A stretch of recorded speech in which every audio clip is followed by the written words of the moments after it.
After an enjoyable time spent with friends in Scotland, I now head to a part of the United Kingdom that is starting to open itself up for the world to see.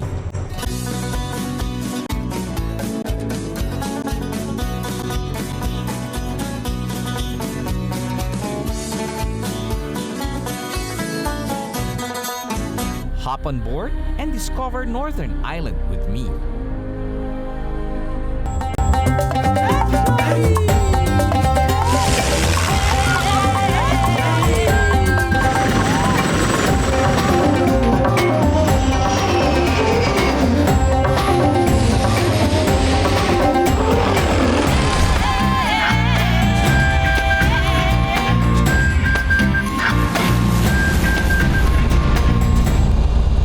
Northern Ireland may not be found in most people's travel list just yet.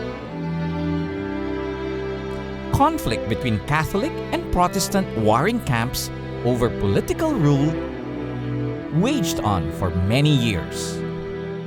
This resulted in so much civil unrest, which only ended in the last decade through ceasefires and peace agreements.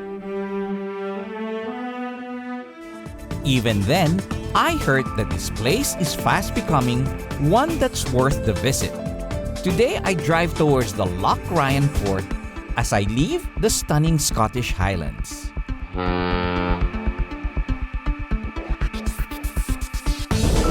I'm actually on board a ferry, so I'm sailing to Northern Ireland. Belfast is my first stop.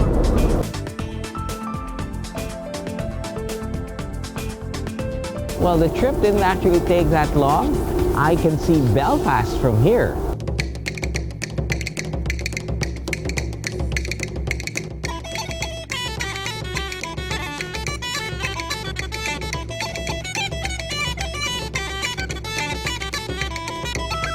From being a small settlement in the Middle Ages, Belfast grew into one of the world's biggest industrial cities in the 18th and 19th century. Belfast is a city with humble beginnings. Today, it thrives on culture and exciting events.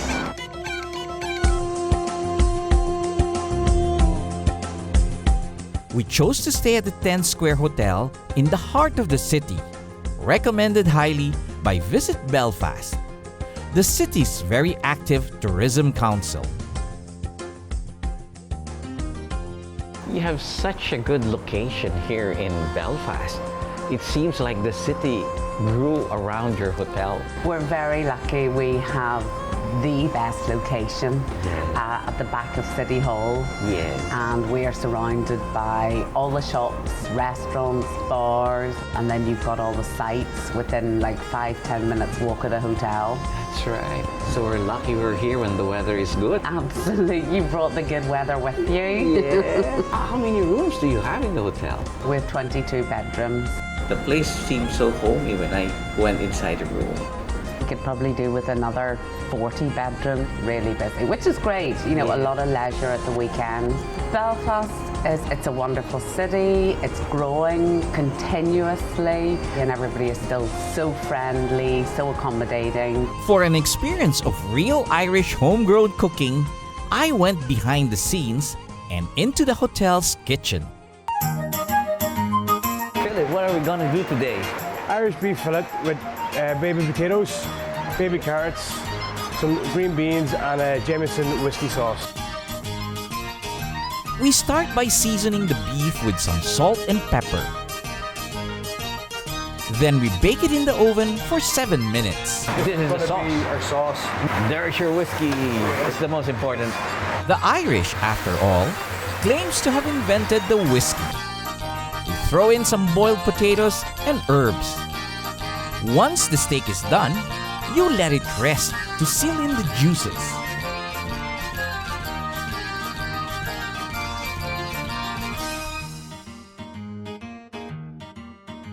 Finally, the best part, tasting it.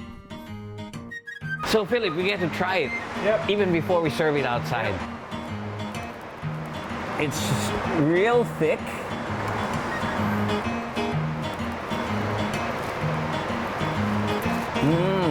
I think even the whiskey in the sauce, the flavor is there, huh? Well, Philip, thank you very much for teaching me something new in Ireland. No problem. There goes my first taste of Ireland. Philip's dish is a good sign of things to come. When we return, I explore Belfast shipyards, see its biggest collection of aircraft, and experience true Irish hospitality.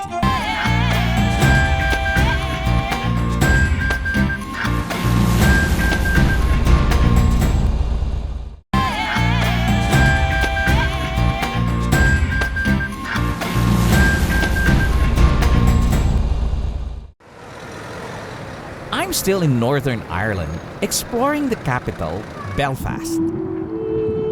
Maritime culture runs deep here. Being the birthplace of the ill-fated Titanic, constant reminders are made to pay homage to the lives lost.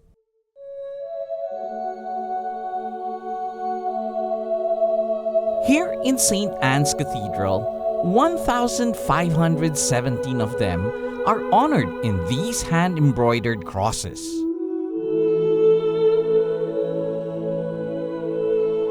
I head to the place where some of the world's biggest ships were built.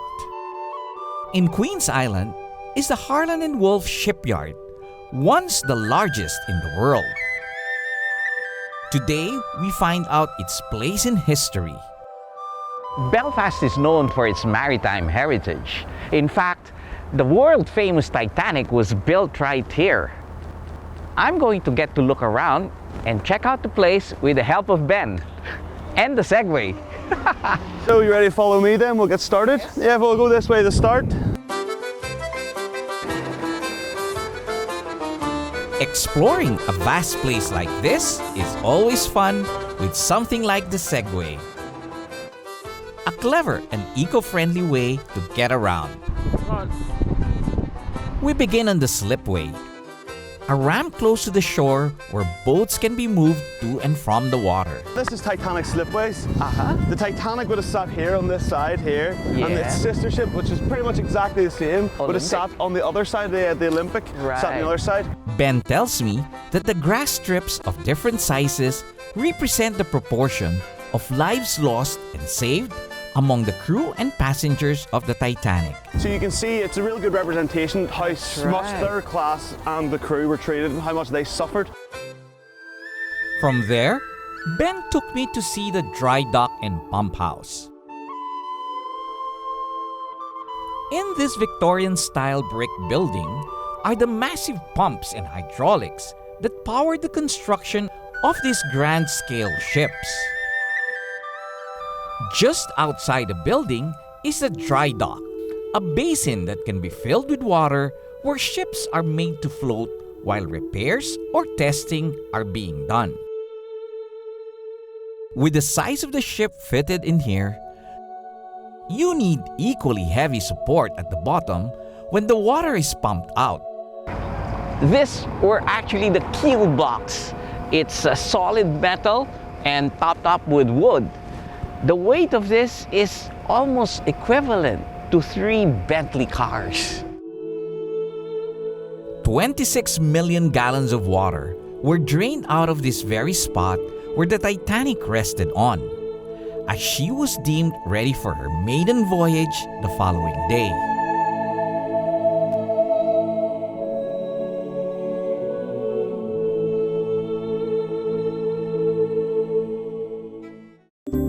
Being in Belfast allowed me to meet up with Harry, my son's classmate in flying school, who is also like a son to me. My good friend Pete also arranged for me to meet Robin, Edith, and Alan, who live here. They are a family of balloon enthusiasts. It didn't take long for us to exchange flying stories over dinner and some famous Irish Guinness. The next day, they decided to invite me over to their garden center in Hillmount and take a quick look at some horticulture.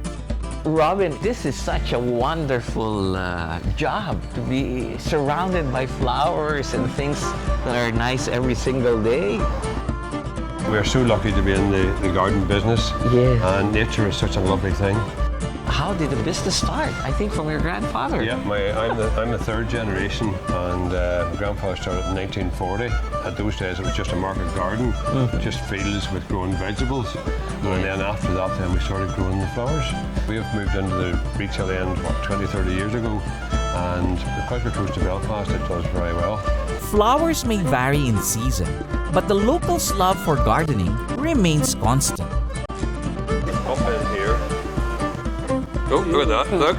As plants give you a sense of calm, so do some special friends in the farm next door, whom Robin wanted me to meet.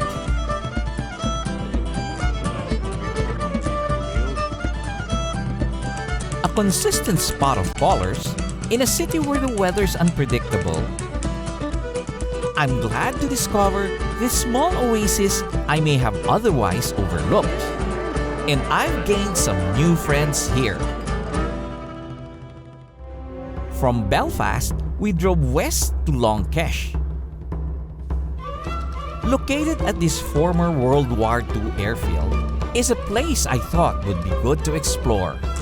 Hello, Troy Roa. Welcome to Northern Ireland. Glad to be here. Ray from the Ulster Aviation Society welcomed us. This is like a kid entering a candy store. So you've got a good collection here, huh? Yes, we have the largest collection of aircraft in all of Ireland.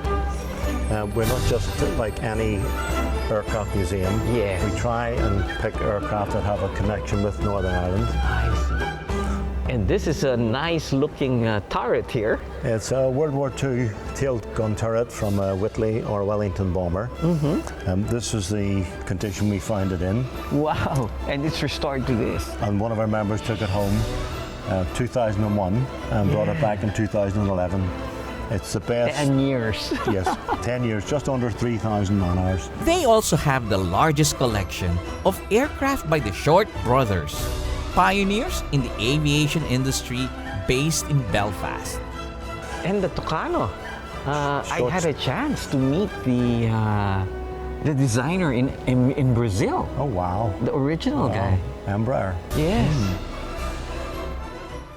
The Short brothers also manufactured the Canberra, a jet-powered bomber known for flying very high altitudes. This was a special version. This was the last of the real Canberras. This is a Mark 9. Yes. It's a photographic reconnaissance spy plane. Yes. So there's only 23 of them built, and they were all built in Belfast. And of course, the Short 330, a small passenger airliner built in the 70s that carried 30 passengers. It's the second 330 ever built. Oh, so this is serial number 2. Serial number 2. It was known as the pre-production aircraft. Yes. And she ended up being the sales aircraft for the type. She has been all around the world. Its larger version, the Shorts 360, was used by our flag carrier, Philippine Airlines, which they even keep a model of. Aside from the aircraft,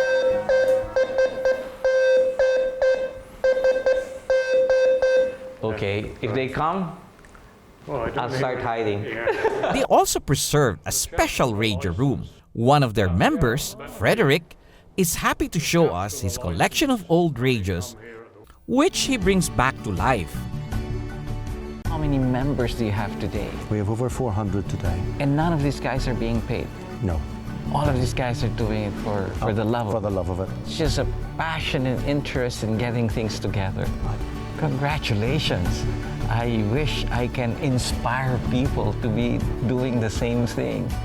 The only thing more incredible than the Ulster Aviation Society's impressive collection is the dedication of its member.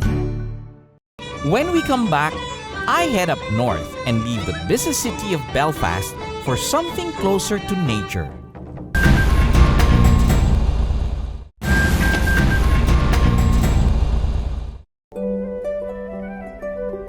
I moved away from the city and into the inviting green spaces of Northern Ireland. This is the Lower Bann River, the longest river in the country. It runs through several areas, including Coleraine, where the Honourable, the Irish society, has fishing rights in. King James established this 400-year-old society under a royal charter in the 17th century. Its duties now include the protection of the river and environment in the area. I'm enlisting their help in an attempt to give my fishing skill some luck of the Irish. But first, I need to put on my fishing suit. Dessie, our fishing guide, or Gilly as the locals call it, is going to lend us his expertise. And then that there. Today, we're going to do fly fishing, a popular method for catching salmon by using artificial flies as bait. So you don't put any weight in these things? No, no weight. So you're throwing this. It's It's just like a fly coming around and that they just grab it. It's the weight of the line. The water is flowing this way. The water's flowing down towards the sea. Yes. The salmon, they're coming Will up. be going up. Yeah, right? they're coming up from the sea to spawn. Yes. So We're here trying to catch them. we're here trying to catch one, which salmon. What they would do, they would tend to lie and behind stones, or they've maybe, you know, they've maybe been running all night. They might rest for Yes. half an hour. So, Should I try to cast it then? right, we'll give you a go. Fly fishing requires a lot of flair in casting the line and letting the bait land like real flies on the water. Something I am yet to master. You want to cast out there And let it and let bring. it I swing see. round. And when it sort of stops moving, Yeah. you would cast again. I see. Okay. Got it. Got it. Well, luck doesn't seem to be on our side right now. So what do you think, Dessie? We have to change positions, huh? He's catching all the fish. And we're here just making them happy. Dessie brings out his secret weapon. Hopefully these will do the trick. Change of strategy. Change of plans. With new bait, we move on to a new beat, Carnrow. It's known as one of the best angling beats in Ireland. They only allow a maximum of 8 anglers per day, so I'm lucky to get a slot. Now this is more familiar territory, even for me. Dessie is letting me do float fishing, something I've had a chance to do when I was younger. Curing and dyeing the shrimp make them more attractive to the fish. Purple is a good color in cloudy weather and dark waters. The key to this kind of fishing is the float or bobber, a visual indicator of whether the fish has taken your bait. After casting the line, I kept a keen eye on my float. Still there, it sometimes bounces up and down, so there's probably something nibbling. These fish are teasing me. It's aggravating. Once it's completely out of sight, you have to yank your rod quickly to hook the fish and reel it in. It's coming. It's coming. Yoo-hoo! So it's my first catch of the day, but I have to let her go. Well, that's a brim. And now for the real objective, which is a salmon. Let's see if we can get them now. Here's number 2. Salmon fishing used to be a key industry in this area, but due to excessive fishing, only catch and release is allowed. Let's hope that wasn't just beginner's luck. I need the true luck of the Irish. Waiting wasn't too bad. As Dessie said, fishing is more about enjoying each other's company. With the nice views, other anglers and even the little fishing dog excitedly waiting for a catch, maybe my small dream was enough. So I was at the point of reeling back my line until a tug in my line signals that I am back in the game. I struggle to yank my line and spin my reel. She's a big one. Oh!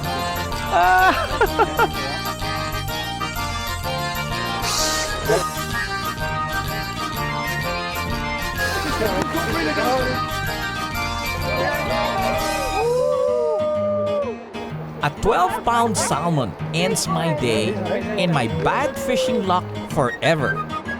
Luck was really on my side, not only for a good catch, but also for the great company.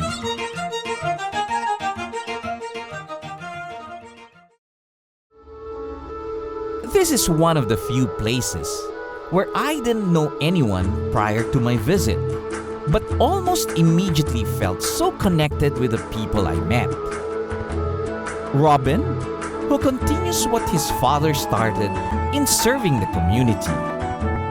Ray, whose desire and perseverance got his aviation collection going. And Dessie, who has dedicated his life in protecting the rivers. All of them shows what passion truly means. I hope that each of us finds where our passion lies and dedicate ourselves in its pursuit. And meet like-minded people who become good friends for life. This has been your captain, Joy Roa. See you in the next Asian Air Safari! Yoo-hoo!